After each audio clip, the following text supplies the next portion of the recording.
অভিনয় জীবন 1947 সালে শুরু হয়েছিল, যেখানে তিনি আজকের দিনেই 4 জানুয়ারি 1931 সালে বালসাড, গুজরাটে জন্মগ্রহণ করেছিলেন।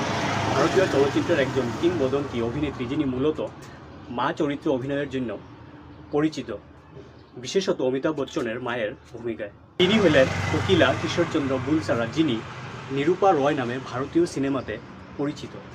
1946 সালে একটি গুজরাটি পত্রিকার বিজ্ঞাপনে সাড়া দিয়ে রনক দেবী এবং একই বছর আমার রাজ দিয়ে অভিনয় শুরু করেন। ওনার অভিনয় জীবন 1947 সালে শুরু হয়েছিল, যেখানে তিনি প্রথমে পৌরাণিক চরিত্রে এবং পরে দুঃখী মা হিসেবে পরিচিতি পান। কুইন অফ মিসারি নামেও পরিচিত ছিলেন এবং Filmfare life time achievement award সহ একাধিক পুরস্কার পেয়েছিলেন। ত্রিলোক কাপুরের সঙ্গে হর হর মহাদেব ছবিতে দেবী পার্বতী চরিত্রে অভিনয় করে ভক্তদের কাছে পূজনীয় হয়ে ওঠেন। বিবার, অমর একবার, অ্যান্থনির মতো ছবিতে অমিতাভ বচ্চন ও শশী কাপুরের মায়ের চরিত্রে ওনার অভিনয় ওনাকে দুঃখের রানী উপাধি এনে দেয়।